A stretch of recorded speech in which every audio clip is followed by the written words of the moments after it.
谁能预知未来，谁就能控制整个人类世界。在经历几十年超人工智能研究之后，可以推演一切人类未来发生时的推理笔记，被扑克牌组织严密控制着。他们不惜在所有组织成员脑内植入芯片，来帮助推理笔记自我学习，更新人类思维模式。为了追查叛逃者的下落，推理笔记开启了第一次虚拟空间预演，用一个匹配寄生活体来跟踪爱迪生残存讯息。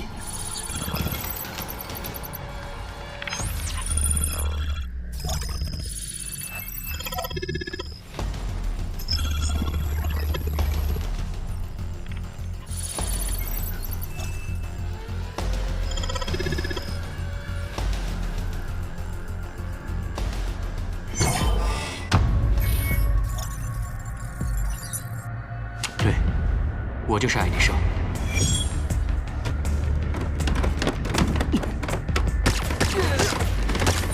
人类的人格体可以芯片储存植入到另一个人体，或许能在其他人体内复活，必须找到一个匹配的储存植入对象，以另一种方式活下去。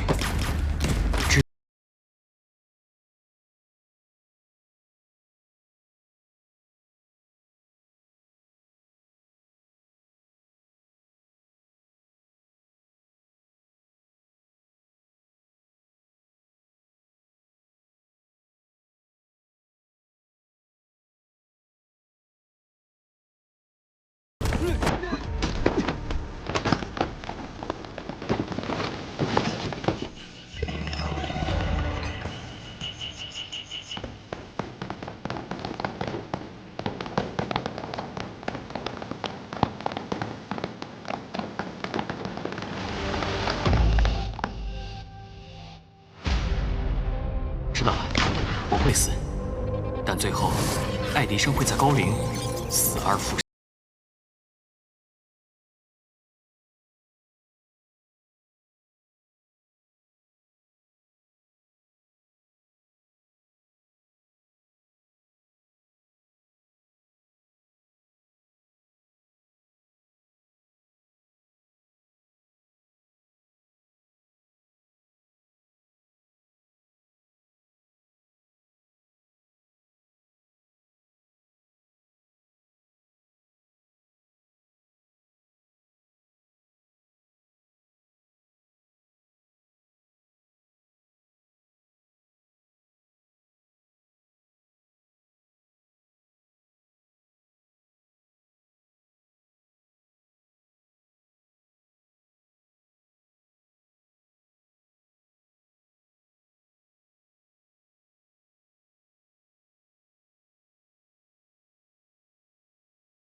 一个位于太平洋中心、盛产天才年轻科学家及偶像明星的新兴移民城市。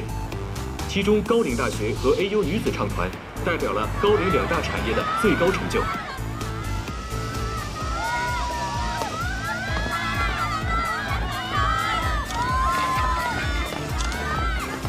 你不是夏早安，你是他助理。那真正的夏早安在哪里啊？看见了吗？我才刚上来。你快点儿，我快撑不住了。哦，我知道。每次跟你出来都遇上这种事儿，你说我怎么这么倒霉啊？如果不是你赖床的话，我们能迟到。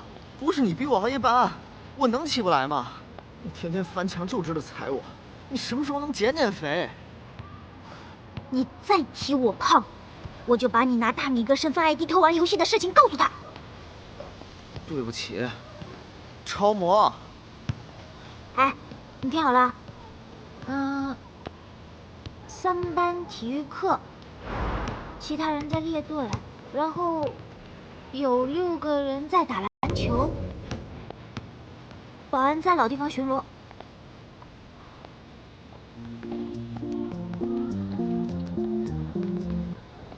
金学长。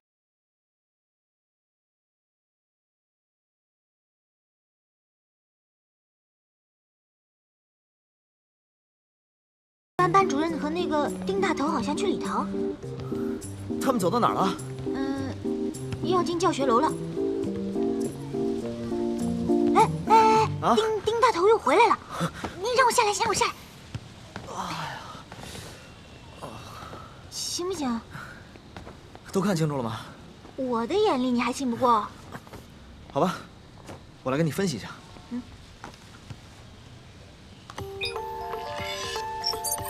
体育课的下课时间为9点53分，比一般下课提前2分钟。这个点还在操场打篮球的，应该是小英和小黑那帮人。他们每天会在10点整准时去食堂买东西，时长大约在5到6分钟。如果算上这一段老师走路的时间、保安移动的速度，还有交班的时间，再排除所有老师和同学来操场的可能性，我们的最佳路线应该就是以每100米25秒的速度从东北墙 B5 入口直达教学楼。出发时间是9点51分32秒。B5口在哪儿？这儿。时间呢？哦，还有3秒。还不快？哦。哇！哎，你拉我上去啊？你走正门不就行了吗？那多麻烦啊！快帮我！快！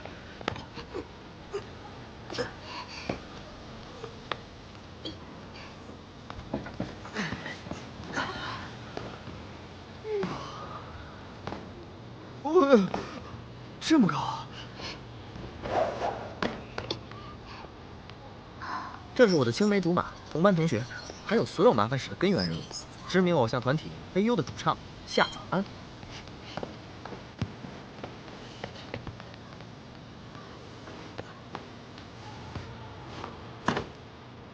我叫米卡卡，高陵大学初级学院2年级，2天前刚满18岁，成为了一名需要履行社会义务的高陵市公民。对于我们接下来要讲的故事，这至关重要。早安，等我啊！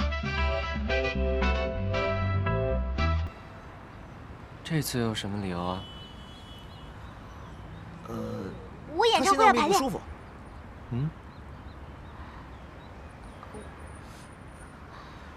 路上车太多。好吧，我承认今天是我起晚了。来的路上又被粉丝堵了一路，所以迟到了。好吧，那就看在你们这么诚实又这么有默契的份上，奖励你们一下，去打扫生物实验室，怎么样？不要怕，这些标本都是我的宝贝。可是这个好像是真的呀。这怎么会是真的呢？这些标本都是石膏做的，而人体骨骼的主要成分是钙，2个根本一点不像啊！你们2个一看就知道上课都没有在听。石膏的密度比较大，放进水里是会沉下去的，而真正的骨骼它是会慢慢浮起来的。不信你们看。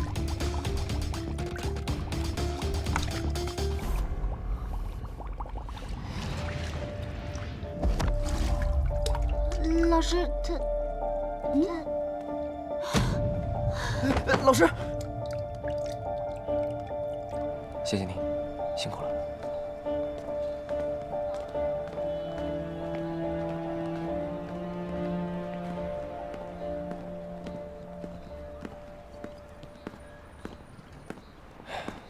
没想到发生这种事儿。没关系，反正也不是第一次了。啊？不是第一次。这种事儿你们也经常遇到？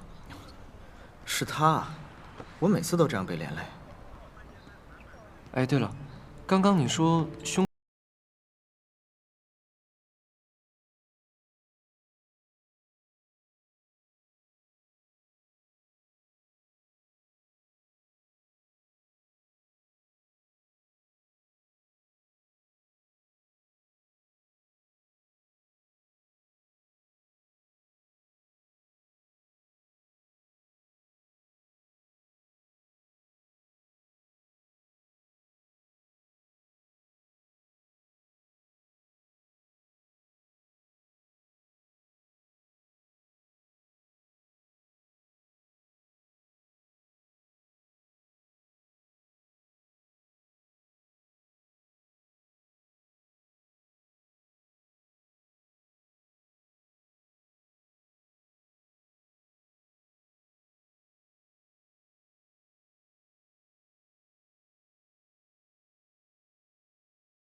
制作车间的工人全在这里了，一个都不少。检验结果刚刚出来了，死者为男性，35岁左右。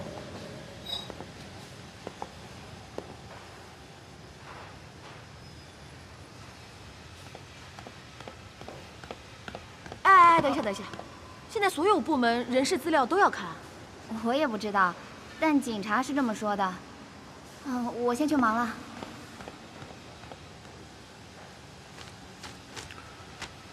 查一下他们几个。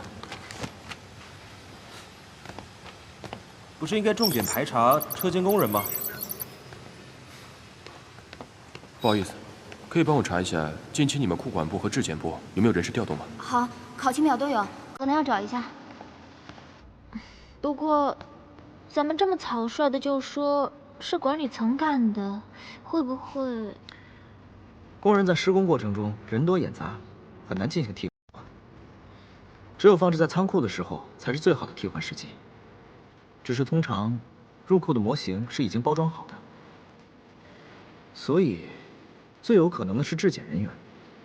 只有他们有充分的理由破坏包装，并且有足够的时间作案。小慧姐，你要回去了？是啊，我刚请了假。哦，明天见。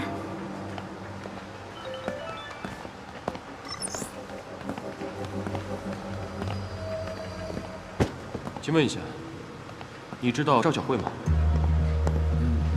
那个赵小慧，你是赵小慧吧？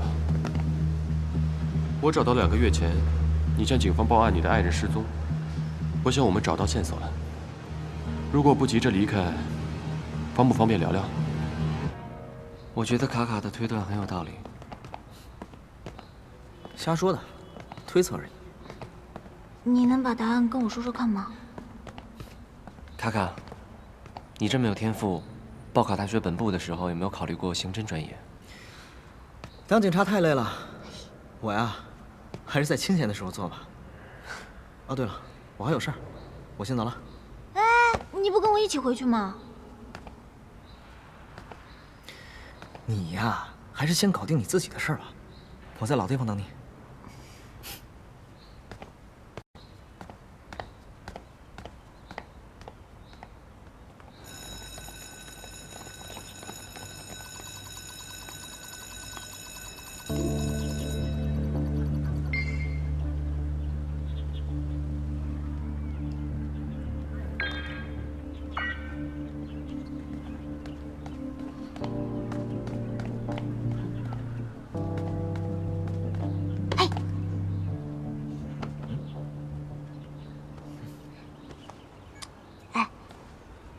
郑重的跟你说件事儿啊。什么事儿？哎，过来，过来。就是我好像有间歇性失忆症。啊？就是突然间断片的那种。我给你举个例子啊，就比如说我可能平时正常的干其他事儿呢，然后我突然的就睡着了。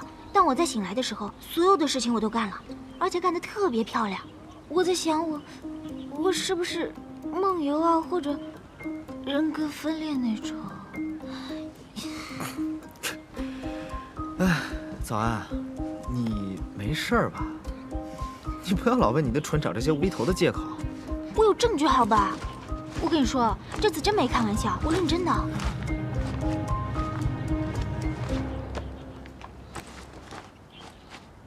这书哪来的？我哪知道啊，桌子上看到的。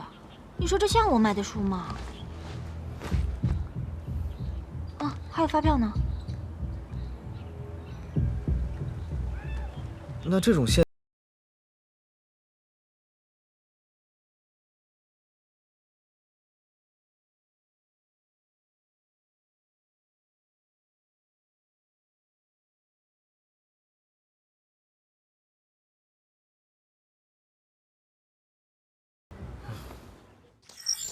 抢拍了，小姐，抢拍你听不出来？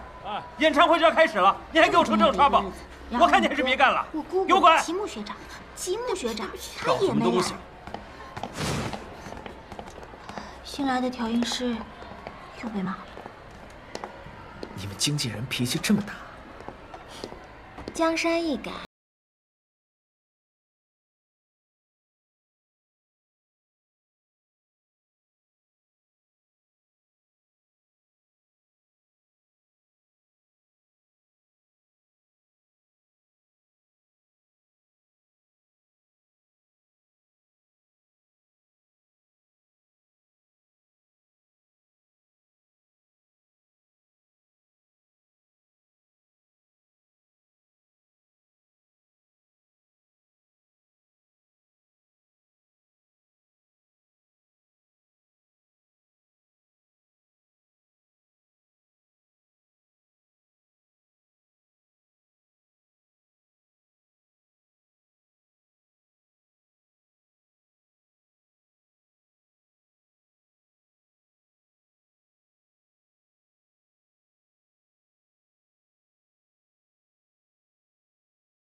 好看的。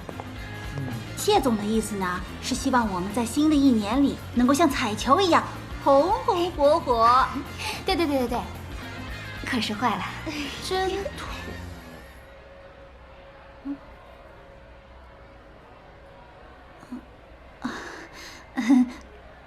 对不起啊，对不起。我说的是谢总好吗？又不是说你，你对不起什么？啊，搞得我有点尴尬。什么情商啊？他说的不是那个意思。一样的意思嘛。之前的新闻好不容易平息下来，早安又做完手术，重新归队，说是我们 AU 的新年，也没有错啊。之前有什么新闻啊？恐吓信件啊！当时网上不是……时间不早了，我们该去后台候场了。哦，哎，等一下，我有点事情要出去一下。你现在要出去啊？来得及吗？哎，马上就回来，不会迟的。走吧。哦。要拍。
早安，你醒了？你醒了？你还好吗？你怎么样？还不错。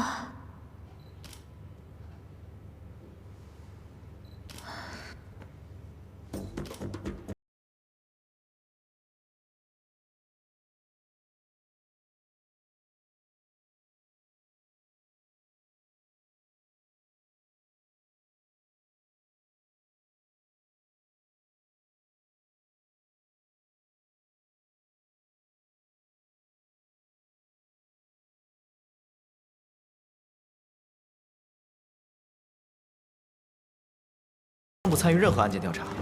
卡卡，我帮你问过了，现场的监控录像的确被人破坏了，找不到什么痕迹。啊，这早安人也不知道去哪儿了，真让人担心。他刚才不是还在？人呢？早安人呢？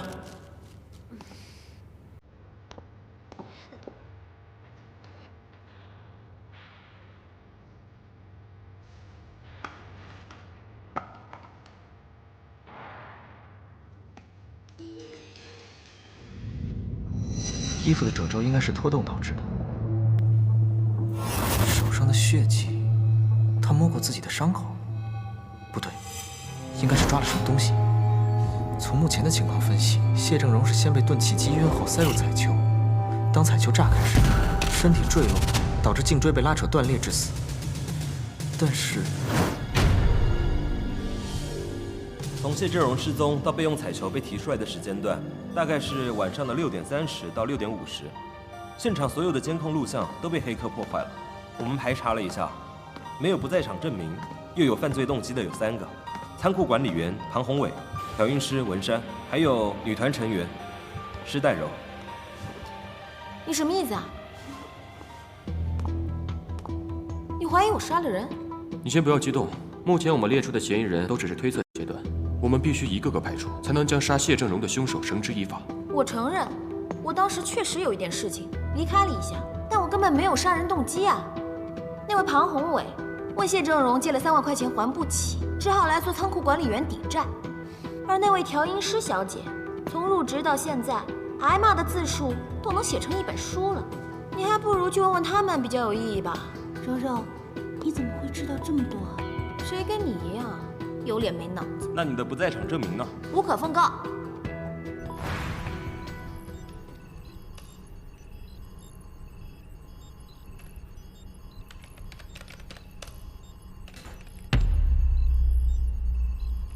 谢正荣应该是被打晕之后塞到球里去的。那么，负责管理彩球的仓库管理员庞先生，你的嫌疑可是很大的。我确实欠的钱，可是你们不能就这么断定我就是杀人犯啊！麻烦看一下你的手，可以吗？他不是凶手。怎么说？你们看，由于他在仓库工作，手上会沾一些烟花道具用的粉末。如果他挪动过谢正荣，那么谢正荣身上一定会留下痕迹。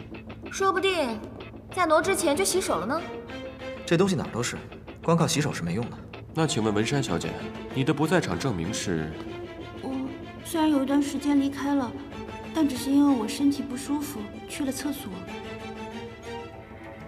那谢正荣究竟是什么时候被塞到球里去的？该不会有人假扮成谢正荣的样子？其实他被打晕塞进去的时间要更早。这也不是没可能。我倒是觉得有另外一种可能性。我们所有人都看见谢正荣从某一个地方掉下来，可谁又能保证他就是从这个球里掉下来的？彩球旁边的架子是不是可以走人？是，那是横架搭出来的2楼，留给灯光师布置灯光用。走，去看看。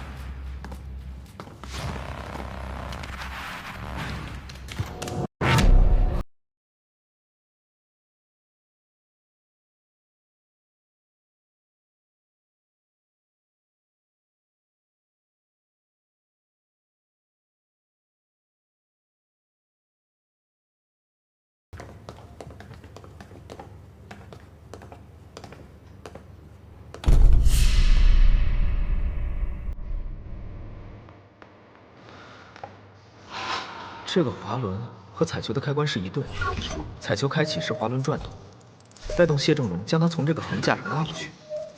这样的话，凶手只要提前将谢正荣打晕，放在这个地方，彩球就可以完全将谢正荣的身体挡住，这样就不会有人发现。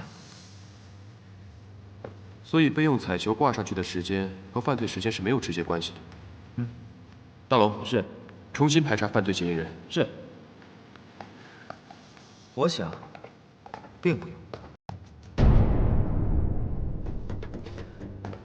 如果现在认罪的话，还能以自首的身份从轻处罚。我没有，人不是我杀的。你不会还在怀疑我吧？好吧，那只能由我来找凶器了。凶器在这儿。那是什么？麦克风悬臂支架。文小姐，你猜会不会在上面发现你的指纹呢？只要有我谢振荣在的一天，我保证，你别想在音乐圈混。想当大明星，下辈子吧。谢振荣。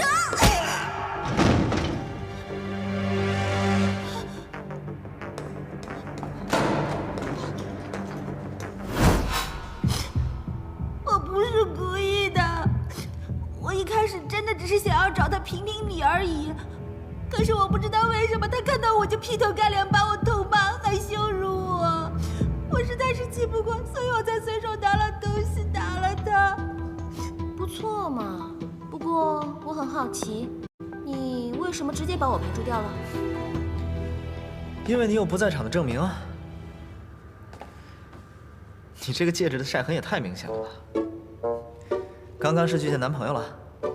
不过作为偶像明星，出入公共场合还是稍微注意点比较好。早安说的没错，你果然是个很厉害的侦探。我可不是什么侦探，我只不过是个学生。拜拜。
监控录像已经被修好了，还恢复了一部分声音呢。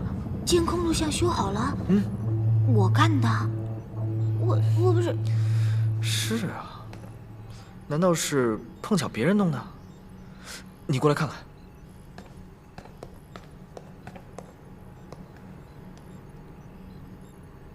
总共有多少录音要查？总量有500分钟以上，而且这声音太过于嘈杂了，机器根本提取不了，必须要靠人工。现在去哪儿找一个听力天才啊？你说，听力天才？谢总的脚步声又出现了，他出房间了，左转。2号。他现在在继续往前走，路过了大厅，右转下楼。5号。他开始和场工交谈。7号。等一下，他和人吵起来了。打开外放。是你？你怎么在这儿？不，你在我办公室里做什么？出去！滚出去！凶手应该就是那个人了。现在听起来最有嫌疑，而且可以确定他是名男性。他是徐江。啊？谁？哦，一个歌手啊！你上一个手机铃声《时光旅行》就是他唱的。他才说了1个字，你确定？我确定，只要我听过的声音，我绝对不会忘。我们听说他和谢总之间好像一直有经济纠纷，所以有的时候还会看见他来公司和谢总吵架。搜查谢正荣办公室，提审徐江。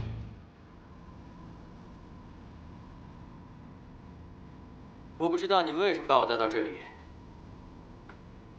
就算你不关心你的老朋友，但这么大的新闻，你不会没注意吧？啊，你说谢正荣啊？死了就死了，关我什么事啊？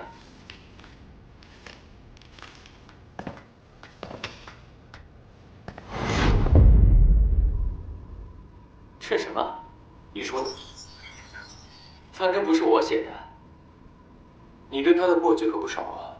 当初散伙的时候，还打了不少官司。在这个圈子里，谁跟他会没有过节呀？案发的时候你在哪儿？今天晚上，你不是刚从我家把我给拖出来了吗？你一个人吗？当然。有证人吗？你自己在家的时候会给自己找证人吗？可是我们有你在现场的证据。不可能！如果你说你有证人的话，让他出来跟我当面对质啊！我不需要证人。演唱会场馆后门种了几棵马占相思，这种树在高陵市种的并不多。徐先生，你觉得如果我现在把你的鞋拿去做检测，会不会在鞋底沾的泥土里发现马占相思的花粉呢？实在是麻烦你了，突然赶上我家里有事要回家。你看起来挺面生的，是不是演唱会前2天那批入职的呀？听说你们这批人在谢正荣手下办事，不过他现在死了，你们倒是走运了。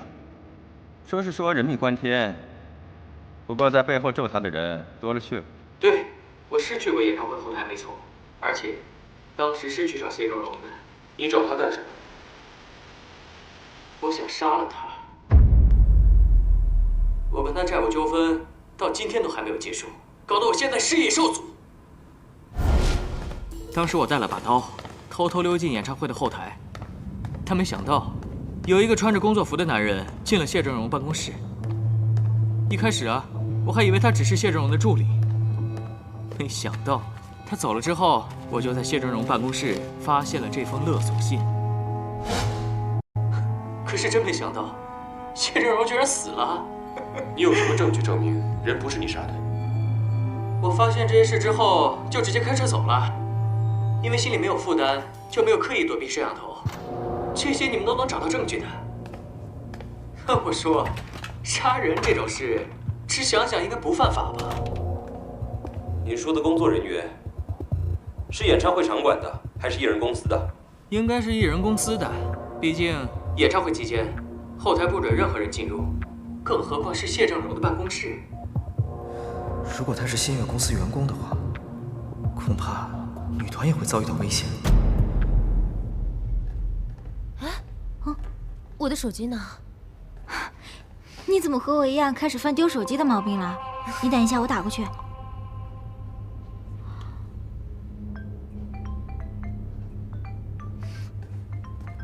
好像是录音室，去那儿看看。真奇怪，怎么会在那里啊？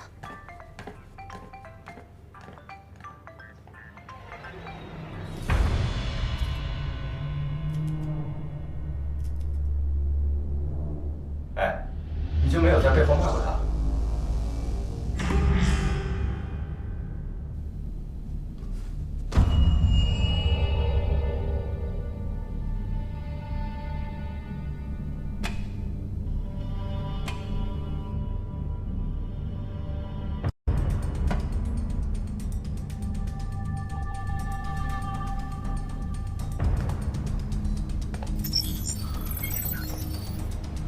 没，我不喜欢骂人的。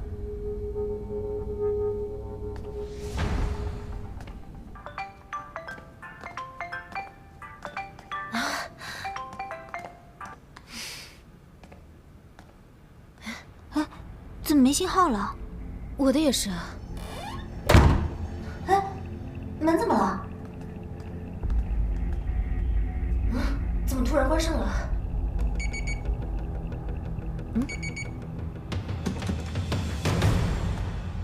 好，我知道了。我问过了，他们公司会议刚散，施代柔、林书瑶、苏恒都回家了，雨潇和早安好像还在公司里。你刚才联系上早安了吗？没信号。那公司电话呢？没人接。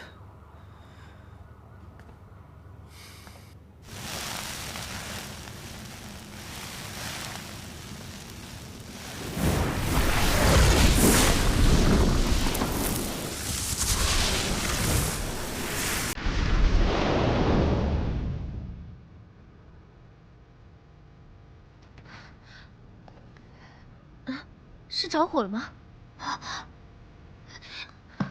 有人吗？有人吗？有人！有人！救命啊！没有人吗？快救救我！救命啊！救命啊！有人吗？早安，有人吗？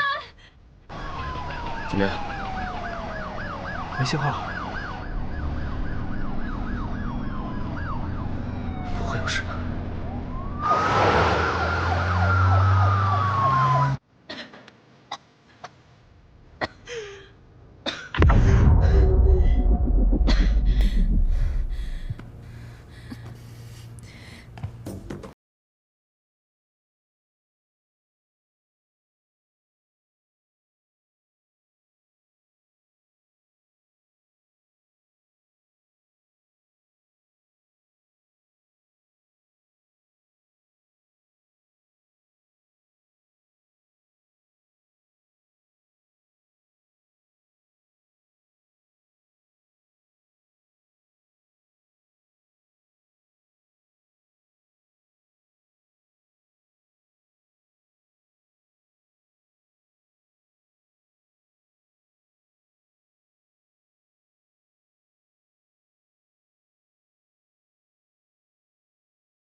从1楼开始进行地毯式搜索，每个房间都不要放过，一路往上包围。请动。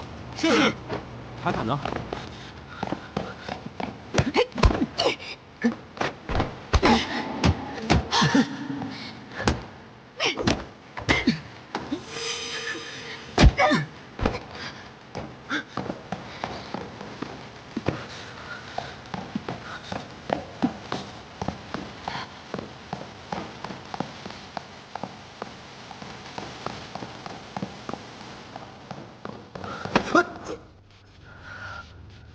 早安，发生什么事了？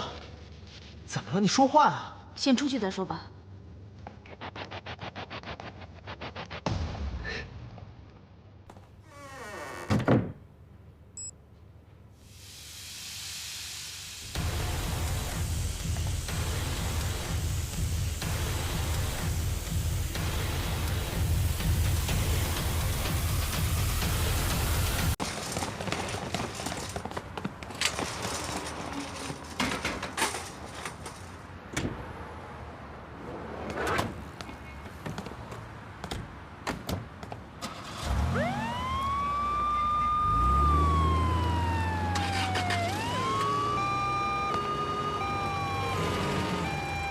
你怎么说的？我就说他看见有人醒了，然后就跑了。门呢？当然他自己撬开的。嫌疑人的特征你转告了吗？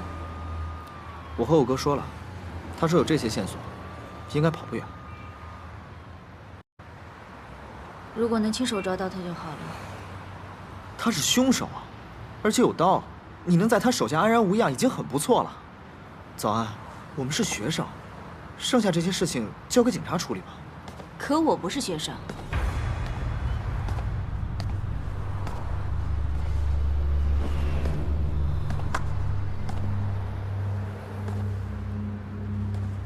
你看起来并不惊讶。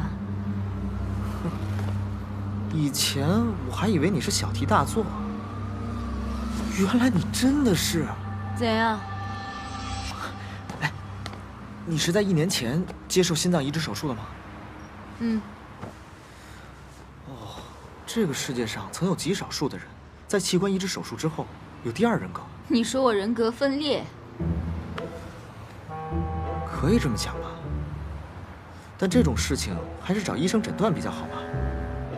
哎，你要是介意的话，我保证不告诉别人。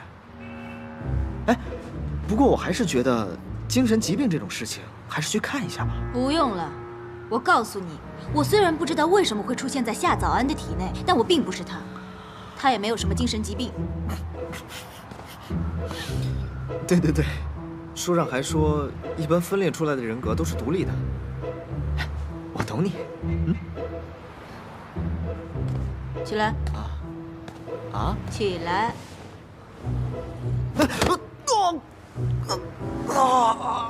哎呀！反应太慢了。一个人格不管再怎么独立，第2人格永远会受第1人格的限制。怎么看书的？哎，你是怎么突然跑出来的？我忘了。忘了。失忆、健忘、海马体受损、阿兹海默症，我随你怎么想。那总之你不要管我就是了，那也不要告诉任何人我的存在，包括夏早安。早安。等我想起来了，我自然会告诉你。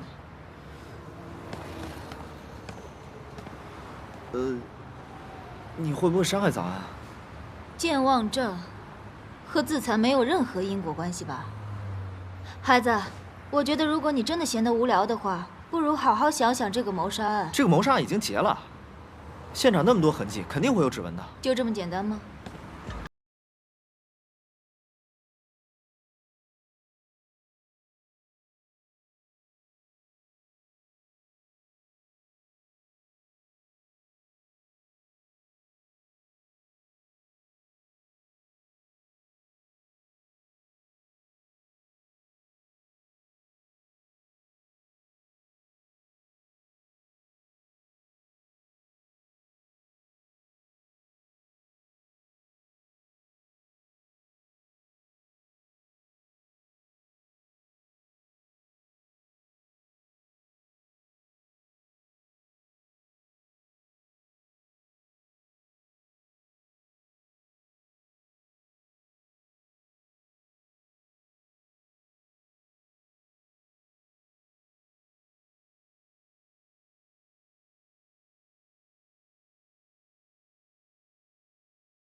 看上去像是吸入了过多烟雾，导致了轻微中毒和昏迷。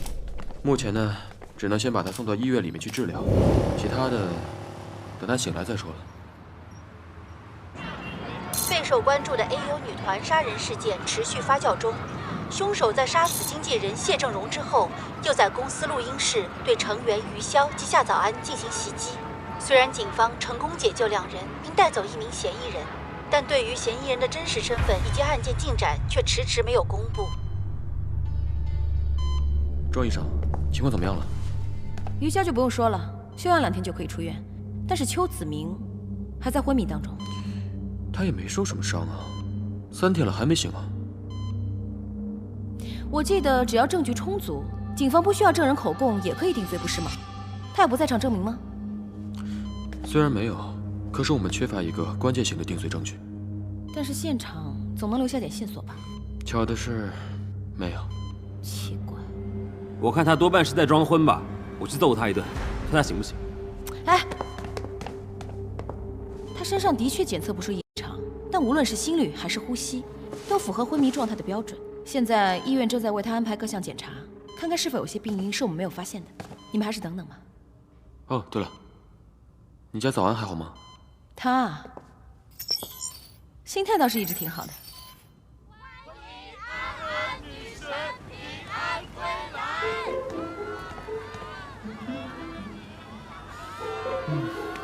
我们这学校保安怎么也不管我呀？我家粉丝素质高，不用管。那你还天天躲着他们？本来就没出什么大事儿，他们非得开个什么康复派对。我跟你讲，有的时候吧，粉丝太过于热情，也不是什么好事，会影响生活。影响生活倒不至于吧？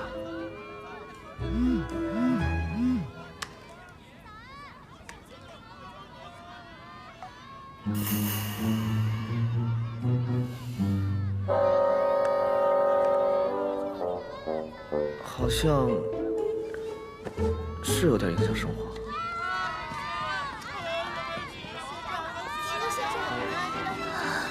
秦学长，哎，你去哪儿啊？哎，不要先对着你看看这个。早安。还有这个。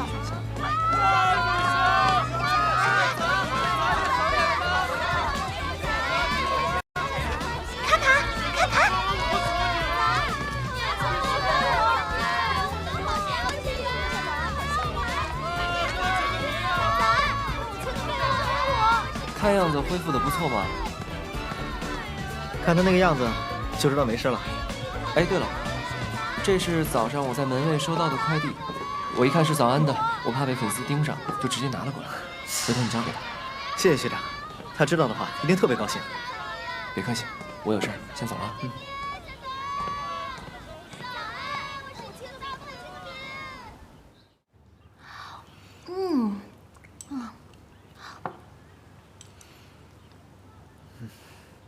干嘛？哎，我跟你说，今天真的是累死我了。要不是这家店出新品，我真的可以累死在这条街上。你信不信？信。所以说，吃东西不愧是人生3大希望之一。3大希望？哪3个？吃、睡，还要买。现在我们进行第2个项目，拆快递。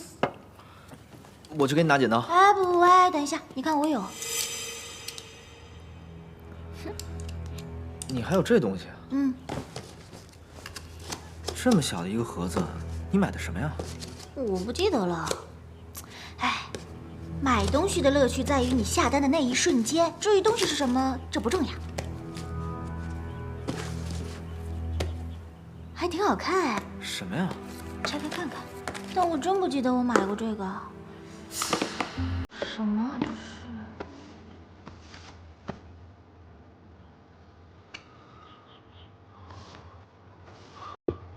该不会是粉丝送的礼物吧？有道理，来，我戴上试试。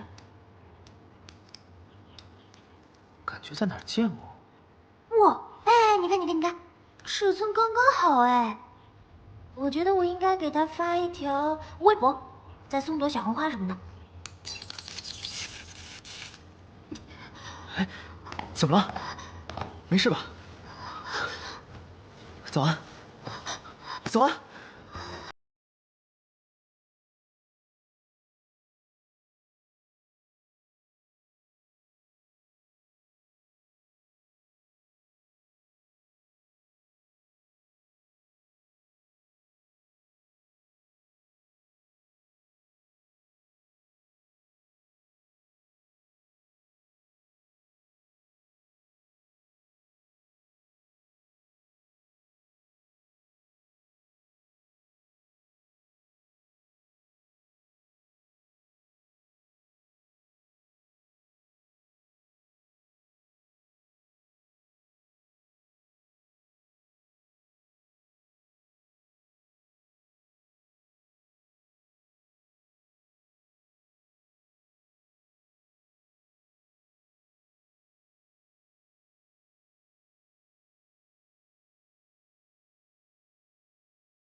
你也猜到了。这只是个假设，虽然这方面的传说不少，但根本没有事实证据。 Eliminate all other factors, and the one which remains must be the truth. 当排除了所有其他的可能，剩下的，无论多么难以置信，那都是真相。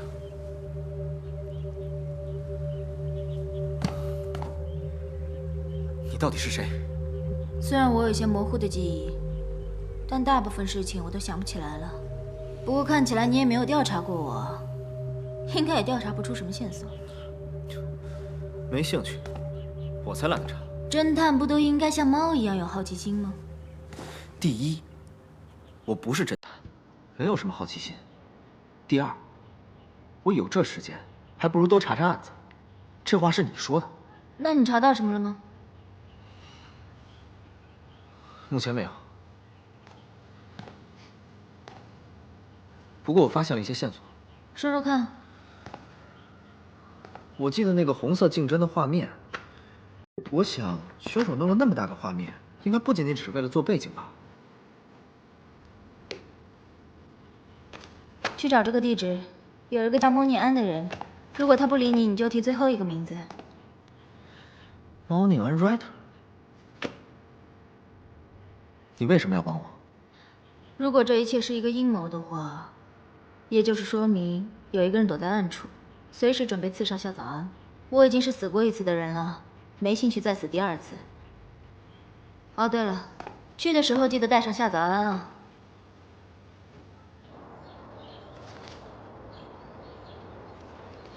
神马象，这名字，你不觉得有点奇怪吗？在这个流行语没出来之前，其实还是个挺正常的名字。出来之后，怎么看怎么奇怪。哎，不过找到这个地方之后，真的就能解释我为什么会间歇性失忆吗？应该吧。走吧。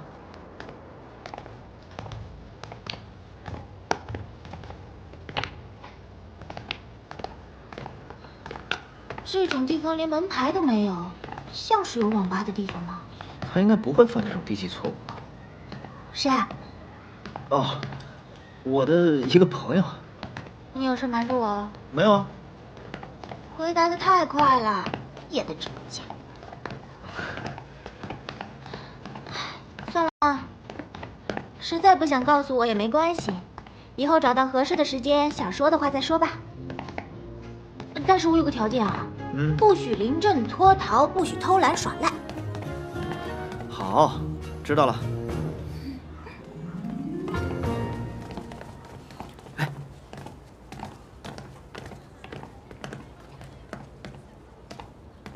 呵，还真有。你好。你好。来上网，2块钱1小时，我管结账 ，Thank you。啊，不是，我是来向您打听一个人，请问您认识猫宁安吗？不认识。那您知道店主在哪儿吗？店主在。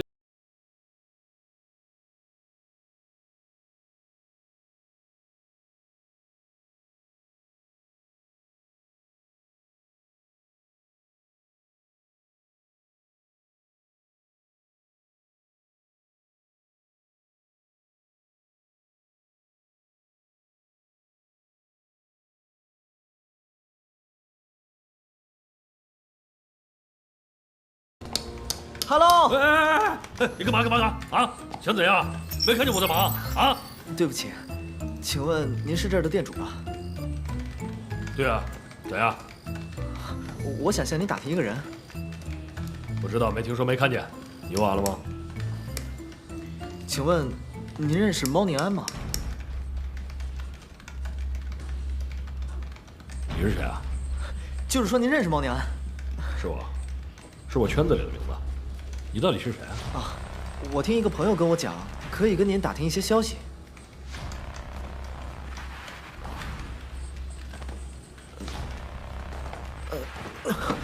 小鬼，上我这儿来买消息，可是很贵的。你有钱吗？还要付钱啊？多少钱啊？我这个人呢，做生意童叟无欺，消息呢绝对是货真价实。当然了，这个消息也分369的，就看你要哪种程度了。那最便宜的多少钱？这个数啊，我带了10块钱。10万？这么贵啊？您打折不行吗？是这样，我问您的这个问题可能会牵涉到一宗谋杀案，如果您能告诉我的话，警方或许会给您奖励的。小鬼，别拿这种话来唬我。就算警察到我这儿来买消息，也是要付钱的。没有钱啊？向后直走右转，门在那边。谢谢光临啊！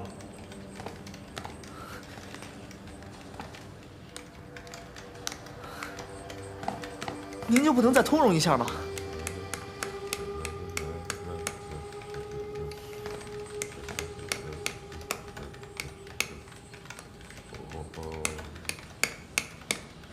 那您知道 writer 吗？你刚说 writer 啊？你怎么知道 writer 啊？还是你就是 writer？还是你认识 writer？我不是 writer，我不是 writer。哪一个？你马上给我还钱啊！欠了我那么多钱，跑了1年，现在还敢出现我面前还钱？你快还钱！没事吧？没事没事。你。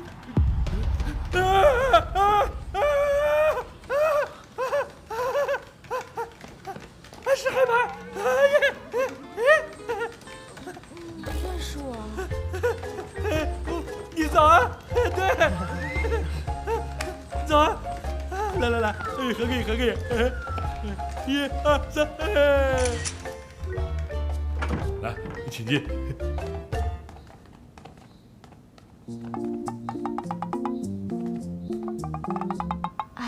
实在不好意思，请问您怎么称呼？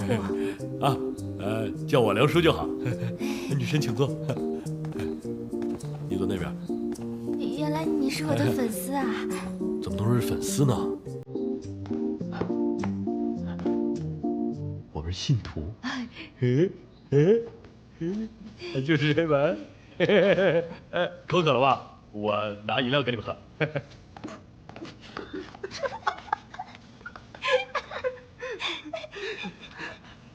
来，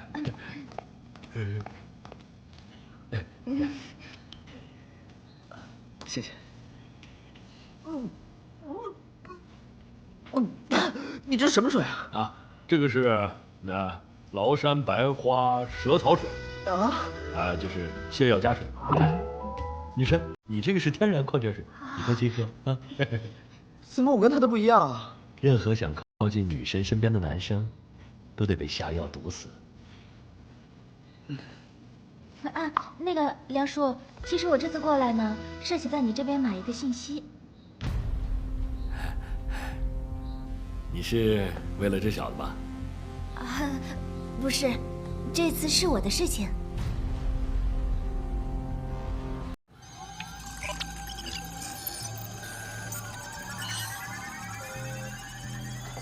你们想查什么啊？我想查一下那天演唱会的现场情况。现场情况？你是说谢正荣被吊死的时候？哎，梁叔，当时那些新闻不是没往外发吗？您怎么知道的？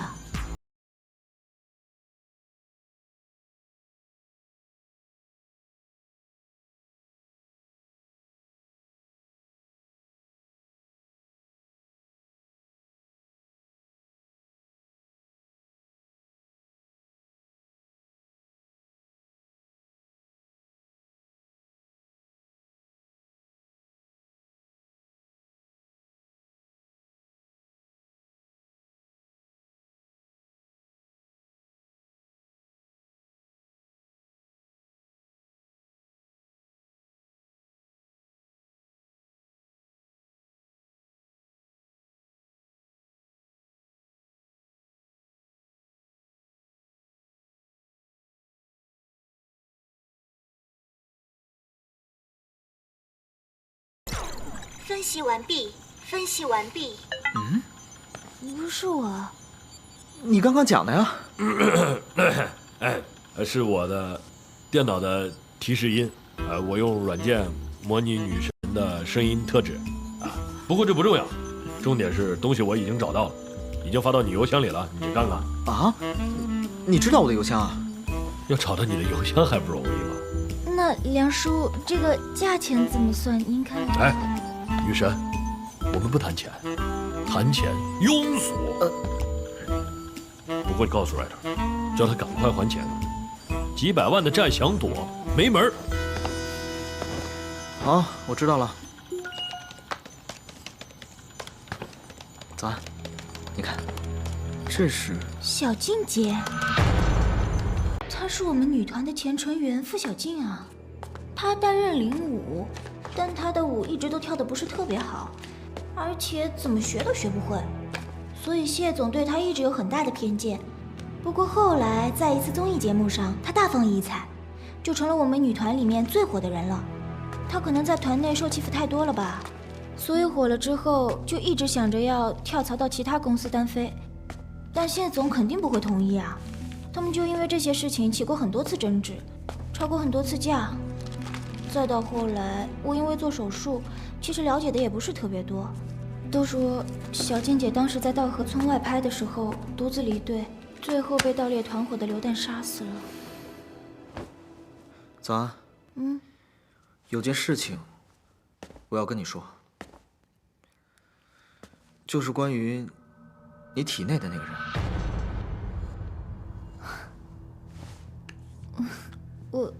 我还真是人格分裂啊！你知道啊？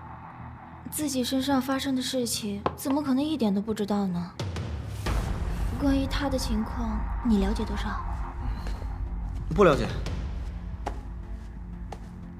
那你除了知道他叫爱迪生之外，真的什么都不知道了？不知道啊。你真的就没有？哦，要不我带你去找医生看看？我不去。也对，你现在作为一个公众人物，还是潜在的被害对象，现在暴露越多，你的危险就越多。所以你不去找医生，我同意。毕竟他现在对你也不构成什么威胁。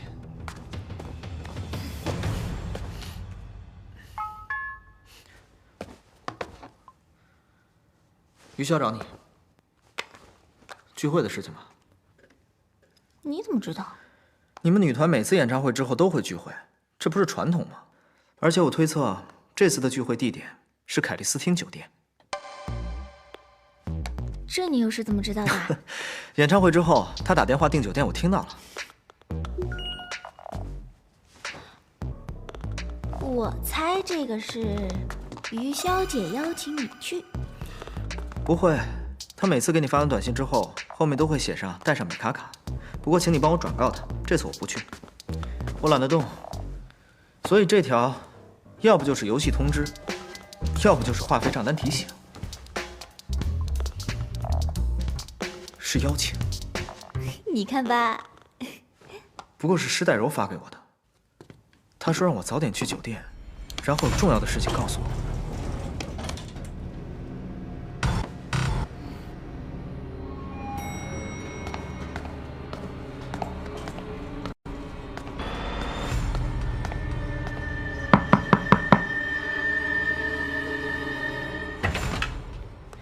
怎么挑这种地方啊？跟迷宫似的。早安呢？还没来啊？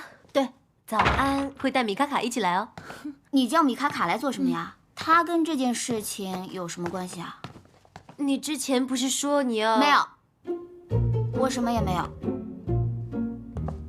怎么了？啊，没事，就是一点小事而已。哦。啊，应该是饮料来了，我去开门。你还好吧？没事，谢谢。这是什么？这是您点的冷饮，这奥提妙了。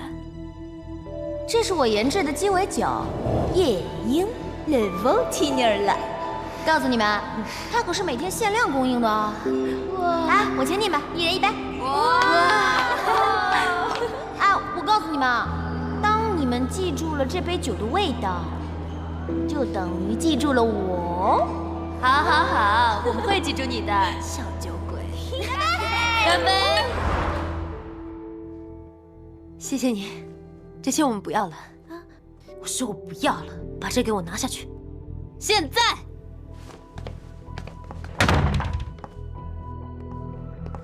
那我找个房间休息一下好了，等早安来了再叫我吧。我也去。啊，那潇潇姐，我也先回房间去了。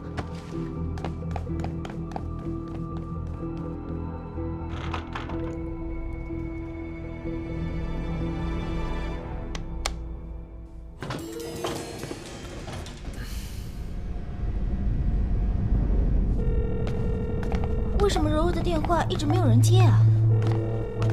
不会有什么事情吧？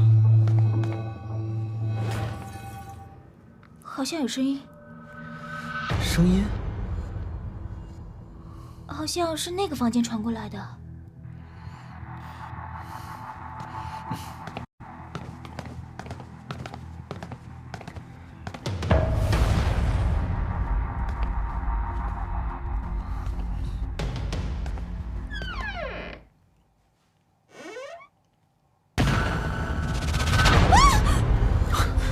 早安。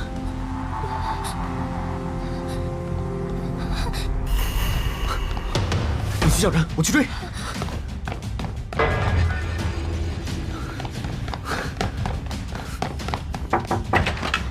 哎，早安，你来了。刚刚尖叫的是你吗？柔柔她出事了。什么？发生什么事啦？哎，等等我！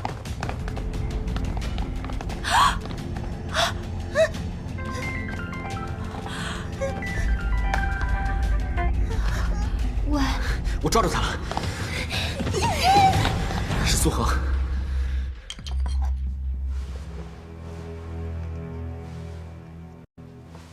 我已经报完警了。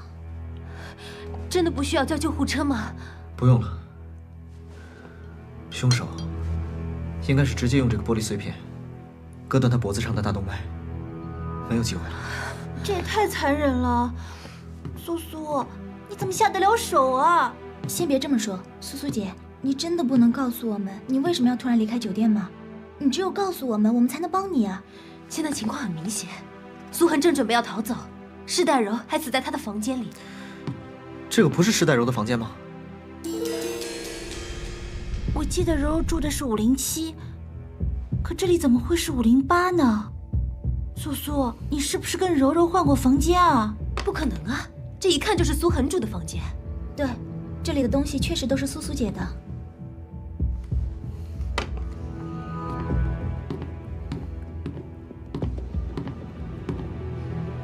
你到现在还不能说吗？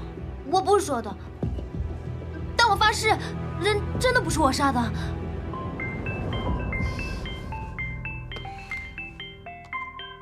我助理，不行，我按免提。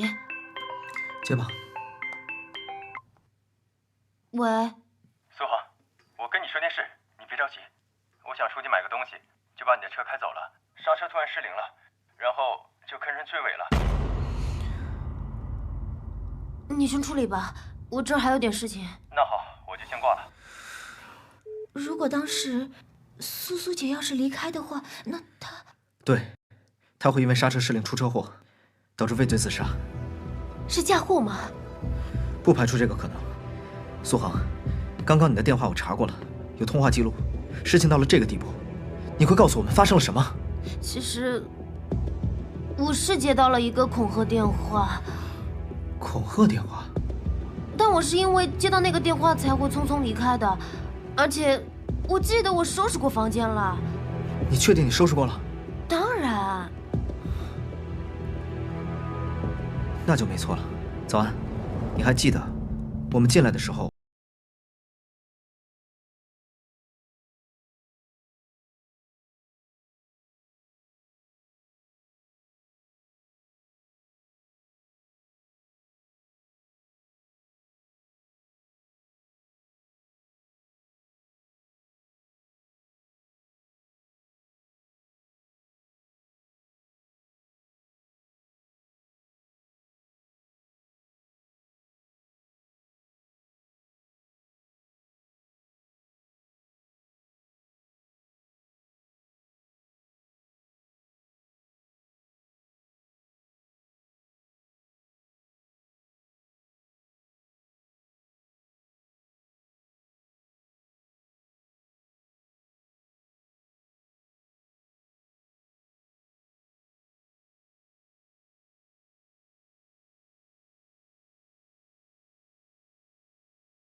如果按照凶手的计划，苏恒会因为犯案后过于紧张而逃跑，导致车祸身亡。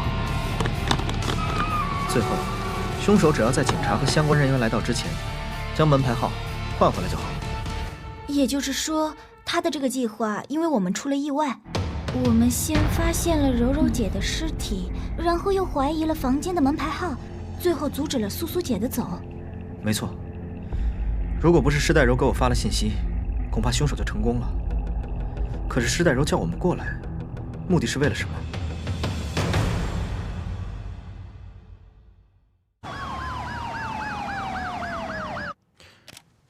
你的推论没错，不过这个凶手很老练，指纹痕迹一点都没留下，看来凶手要重新查起了。不用，邱子明是凶手没错。我的意思是，邱子明是凶手之一。今天作案的是他的同伙。怎么说？谢正荣一案和录音室一案，作案手法简单有效，结构严谨，而且整个犯案过程没有留下任何痕迹。而今天的案件突然发生了点意外，但并没有像谢正荣案一样及时进行补救，所以这两个案件应该不是同一个人。那为什么你又认为他们是同伙？因为他们的犯罪很从容，作案手法相当严密，应该不是一个人能办到的。而且我总觉得他们敢在众目睽睽之下杀死一个公众人物，这个事情应该没那么简单。看来谢正荣的案子是结不了了，连邱子明的嫌疑也要重新考虑。要准备开始并案调查吗？虽然并案调查还需要一些程序，不过我想应该是同一个人做的。这段时间我会派警方保护女团成员，你要多注意夏早安的安全。我？怎么，这点事你都不愿意做？我倒是挺愿意的，只不过我还以为你会让我赶紧退学呢，离开这个地儿。你怎么会这么想？你记得小时候，我记得是因为一起凶杀案，你差点带着我连城市都搬了。那时候不一样嘛。反正你要是有遇到情况，告诉我，知道吗？知道了。老米，监控录像只录到一个模糊的人影，然后我刚刚跟交通部确认过了，苏恒汽车的刹车线的确是被人为拧断的。看来要对苏恒采取监视性保护措施了，就不知道他答不答应。我觉得他应该会答应，毕竟他还挺惜命的。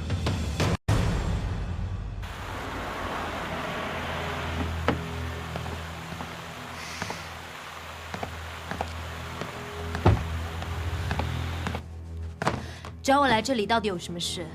现在是把我当嫌疑人了吗？没有这个意思，我们只想收集一下信息，希望你能够配合。警方目前根据演唱会的线索分析出来，凶手和付小静似乎有着某种联系，由此我们认定这应该是熟人作案。你们又是付小静案件的相关人士，所以想跟你们了解一下当时事情的具体情况。我们几个前几年因为工作去了稻河村，结果他是因为盗猎人的榴弹意外身亡。我是在付小静前辈意外去世之后才替补上团员的。小静出事前，我让她抽了一张塔罗牌，你知道她抽到了什么吗？死神。那天天气不是很好，有可能会下暴雨。我劝她别出门，但怎么拦都拦不住。我只好跟在她后面，偷偷保护她。没想到跟到一半就下起了大雨，我就跟她走散了。所以我就一个人回酒店了。就因为这，大家就怀疑她的死与我有关。这什么鬼逻辑啊！我是听说了，当时因为前辈的人气非常的高，所以好像有很多大公司都想把他挖过去，但是他好像没有想要拒绝的意思，所以谢总好像因为这件事情对他不太满意。我找你来，主要是想了解一下女团的事情。我们调查了付小静死亡前后的所有资料，推测出来女团杀人事件跟付小静之死有关，并且我几乎能够确定付小静的死有问题。小静的死有问题？这是稻河村风景区的平面图，这一块是旧区，2年前由于盗猎者过于猖獗，关闭了，现在只有新区开放。按照女团几人的说法，当天付小静前往景区游玩，队长于潇预感晚上会下暴雨，他不放心，所以跟着他一起。但是2人在途中走散了，回到旅店的只有于潇。的确，晚上下着暴雨，能见度太低了，女团几个人不敢出门寻找，于是等到第2天，连同搜索队一起寻找，最后在旧景区里发现付小静的尸体。你们看这个位置，这是于潇口供提出他与付小静走散的位置。你们设想一下，在大雨中你们跟人走散了，你们是会沿着更宽阔的路线走，还是更为偏僻的角落走？你是说于小姐杀死了小静？不是，我哥的意思是，于潇在这件事上撒了谎，但他未必杀死了小静。没错，所以我才想问你当年事情的细节。我当时正在做手术，也没和他们一起去稻河村啊。没有任何蛛丝马迹吗？早安，一切外人不知道的异常情况都可以讲。你让我想想啊。我是不可能放你走的。公司一开始本来就无所谓我在不在女团的，现在看我红了，你们就想抱我大腿了。总之这件事就是不可能。我告诉你，连想都不准想。听到没有？还有个听墙角的。当时小静一直闹着要解约，这个算异常吗？解约？我当时是去找谢总开会，没想到就在门口听到那些话。虽然公司一直没有对外公布过这件事情，但是听说在内部已经闹得沸沸扬扬了。后来小静过世了，这件事情就不了了之了。我记得。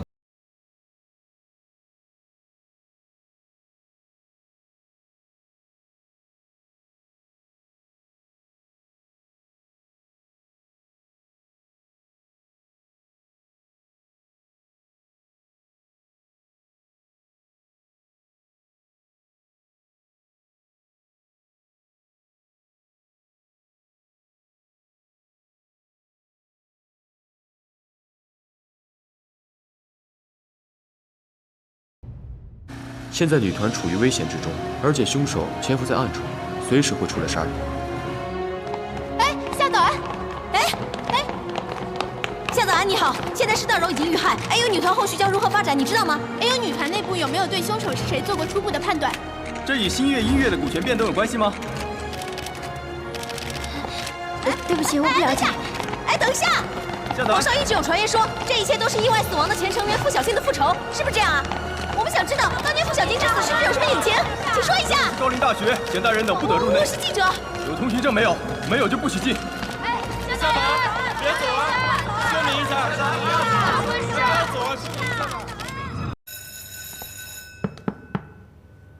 各位同学们好，我叫齐木，是你们学长。这几天呢，你们英文老师因为生病请假，所以这几节课由我来带上。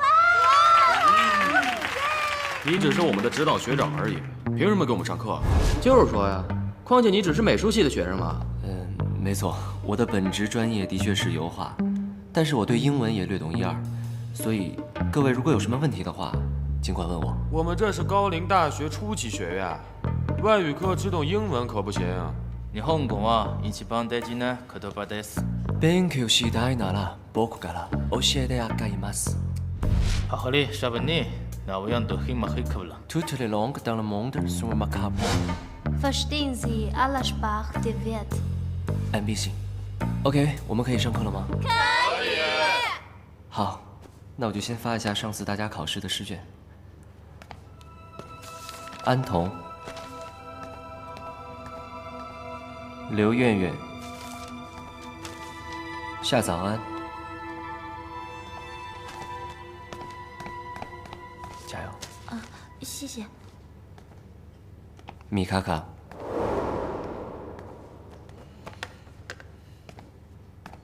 你倒是蛮厉害的。我们大学本部最低入准分是75分，你这75分都考好几次了吧？哪有好几次啊？我记得上学期你数学期末成绩是75.5分，前面成绩都不错，最后一道15分大题你直接没做。是吧？这你都知道？没办法，印象太深刻了。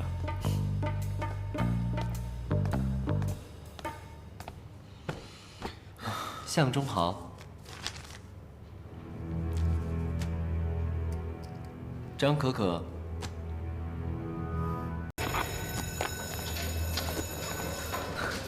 哎，早安！我听说学校旁边的书店进了新漫画，要不要去看看？算了。怎么了？孩子难过啊？卡卡，你那么聪明，肯定能找到凶手是谁吧？到时候不许瞒着我啊。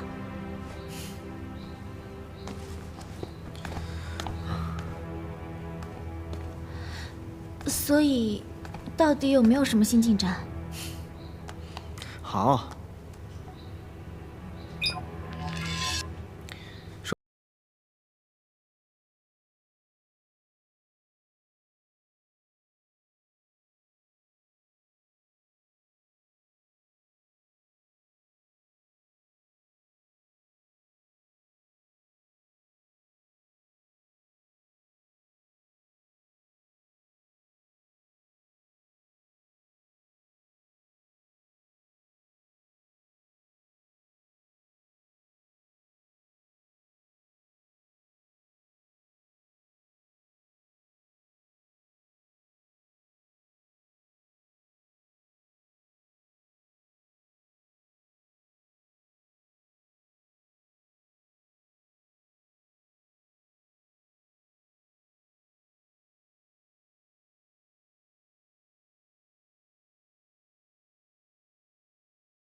邱子明呢？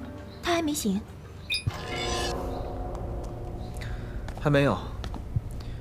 我听大龙哥说，医院的医生每隔1小时就去他病房查一次，他身体的各项指标都出奇的一样。那有没有什么办法？连利尿剂都用上了，根本不管用。反正我觉得吧，那家伙一定是在装晕。哎，装晕可不是装睡，他要将自己的心跳、呼吸速度都维持在一个非常非常低的状态，不仅不能动，连睡都不行。我记得装晕的世界最高纪录是前克格勃特工创造的52个小时。他如果不是真的身体有问题，就是在挑战世界纪录。可我还是不太放心。行了，别想了，邱子明这是没戏了。我哥打算从付小静案入手。今天他邀请。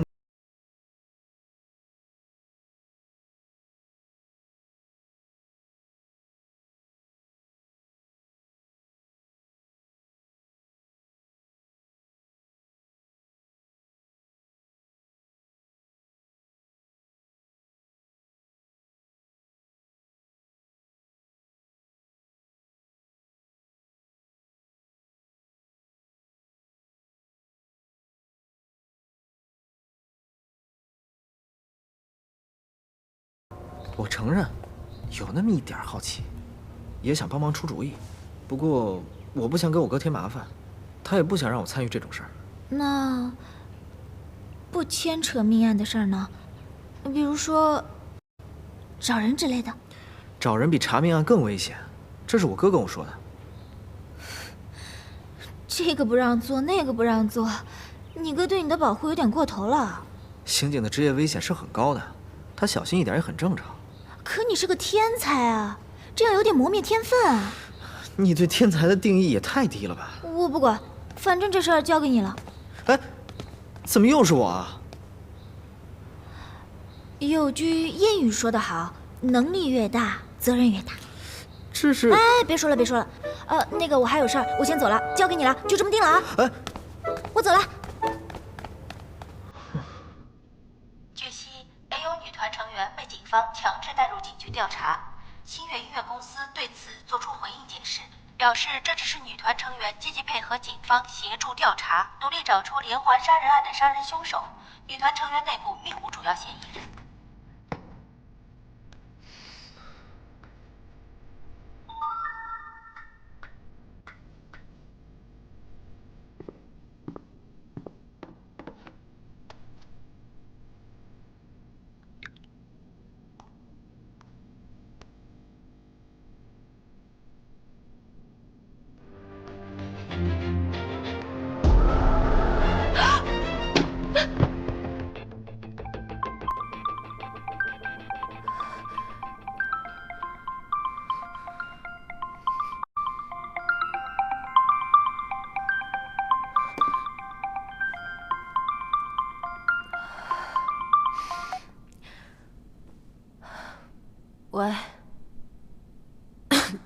没事，我刚睡了一觉。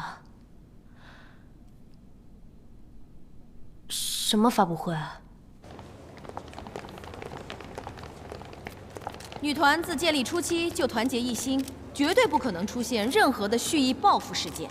杀害傅小静的盗猎者已经绳之以法。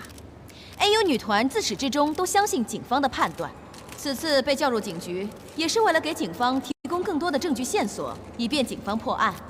但在此期间，新月音乐基于女团成员的安全考虑，决定将之前的集训场所作为安全屋，把剩余女团成员全都保护起来。这根本是乱搞。就算有安全屋，也是由我们警方来安排。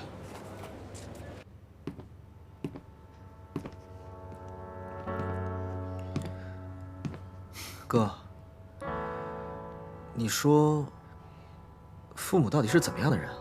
他们啊，2个都是麻省理工的高材生啊，一个学基因工程，另一个是计算机，其他具体的我也不是很了解。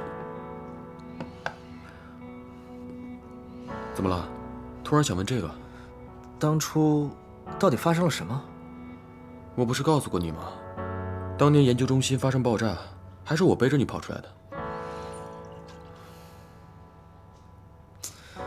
可是我怎么就记不起来了呢？你要是记起来，就见鬼了。啊，对了，你不是孤儿。我当然不是孤儿了，我不是有你吗？我不是这个意思，我可以向你保证，他们是真的爱你。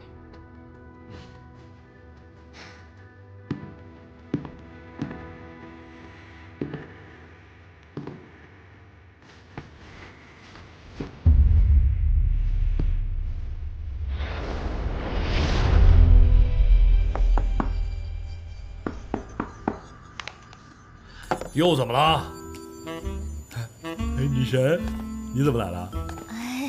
我想让你帮我查些事情。哦，傅小静的话，我一直在。不，是 Water。有什么线索吗，梁叔？完全没有啊，他在暗网上的手段比我还高明。我曾经追踪过他的 IP 地址，结果直接连到欧洲一个国家的国务院。然后呢？然后我就坐了半年牢。那在那之后，你就再也没和他联系过了？这家伙凡是有事儿，一定会来找我。一开始出手还蛮大方的，后来不知道怎么回事，越来越抠，还开始赊账。那他一般都会让您做些什么？能有什么好事儿？要么就是帮他找点犄角旮旯里的，要不然就找些莫名其妙的材料。嘿，要不要来点？谢谢。反正啊，我在猜，他做的肯定是杀人越货的勾当。杀人？雨辰，会来我这儿问消息的，10个有9个会把牢底坐穿。他算是这里边最在乎自己秘密的一个。不过，我曾经对几个他要我调查的人进行过后续调查。那最后，他们都怎么样了？死了吗？不，我又坐了半年牢。你也真是辛苦了。所以啊，我后来也再没管过那小子。雨然，你为什么突然问起他啊？卡卡好像和他有点关系，我总不能什么都不管吧？这你放心，这家伙对自己身旁的朋友还是很够意思的。不过，这不是他赖账的理由啊！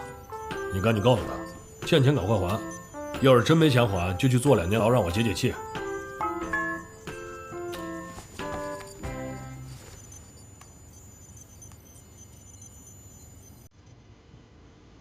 怎么了？不知道是谁，突然给我发了这个。等一下。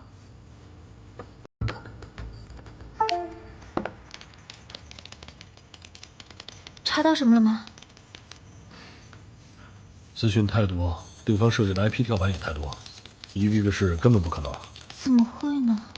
看来这个人比 Ryder 更难对付，应该是个狠角色。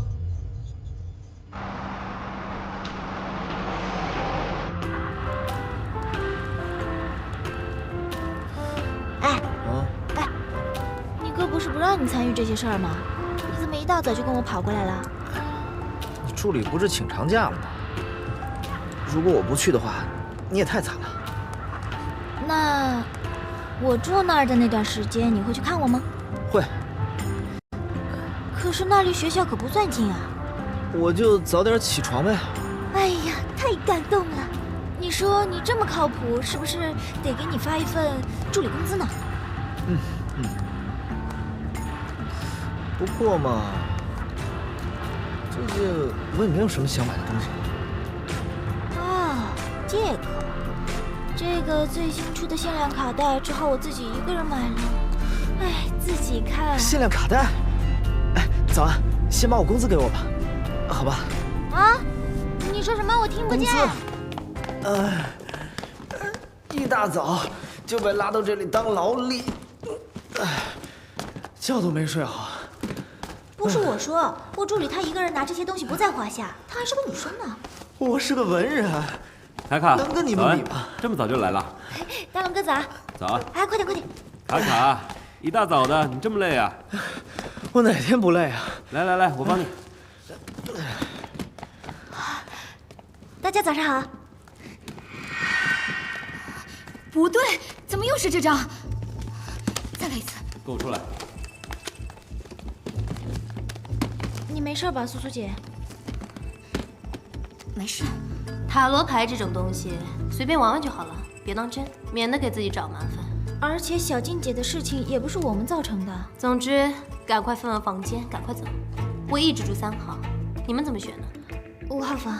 那我就2号好了。不行，我算过了，2号属金，运势比较好，我只能住2号。哦，那我住1号也行。那赶快走吧，公司会负责我们一切生活起居，大家自己房间自己收拾。估计我们要住上一段时间了。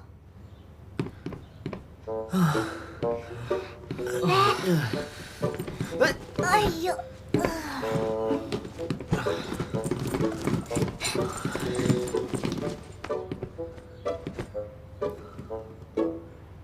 怎么了？没什么。卡卡，我从今天起就要开始蹲大牢了。说好了，一天来看我2次，不许耍赖。好，我答应你的事哪件没做到？等这件事情过去了，估计你们公司总会放你自由的。但愿吧。哦，对了，早上我问你，你是不是找梁叔去了？啊？就那天，你不是说有事儿，是不是去梁叔家了？啊，你可能没注意到，你的手机上沾了一点黑巧克力，那是梁叔最爱吃的东西。是不是因为爱迪生的事儿？那你怎么一个人去？你从小到大就是又懒又不爱运动，特别嫌麻烦。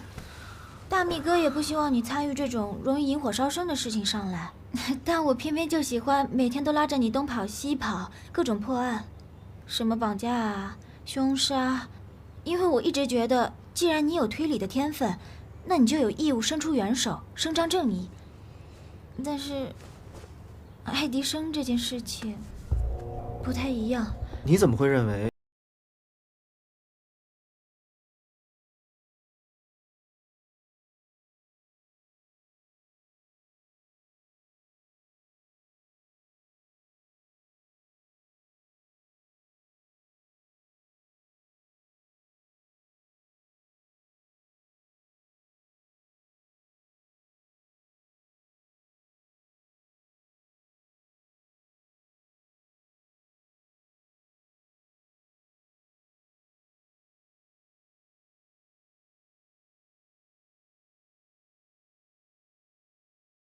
唯一重要的就是什么？是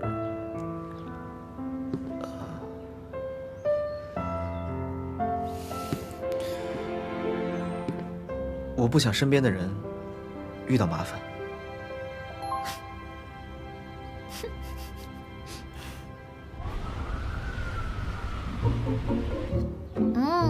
不要。换一个吧，这些我都看过了。那这个？不要。其实吧，你可以去找我姑姑借的。你能不能多看些有意义的东西啊？别老被你姑姑带坏了。挺有意义的，什么初恋啊、纯情啊什么的，听起来都不错啊。你别以为我不知道你在说什么。哎，难不成你看过？你真的看过？你什么时候看的？还看这些？苏涵，我给你带东西了。你等我一下。苏涵，苏涵，他是不是还在睡觉？可能吧，他一向很早起的。那你给他打电话试试。电话打这么多通了，开，拜托你们开下门好不好？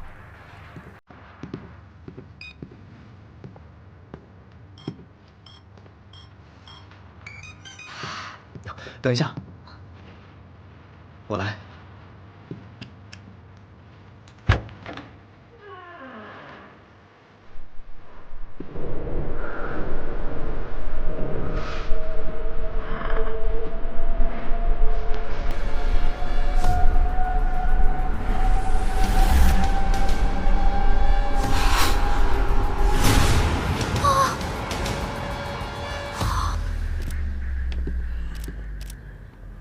苏恒，19岁，女团副主唱，爱好塔罗牌、占卜还有星座，这些都是你们公司写的资料，没错吧？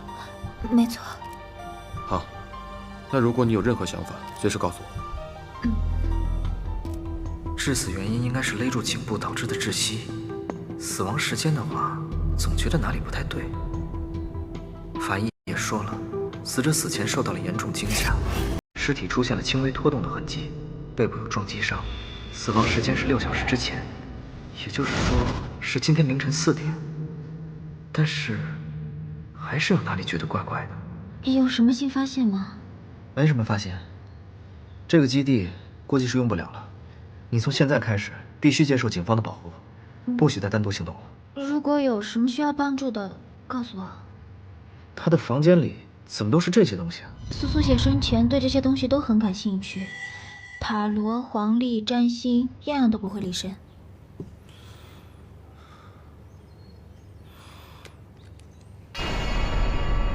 都是死神，不可能啊！该不会是真的有鬼吧？如果这个世界真的有鬼的话，那坏人早就被鬼报复死了。这一看，就是被替换掉了。替换这个干什么？我猜是为了让他害怕。可是害怕管什么用啊？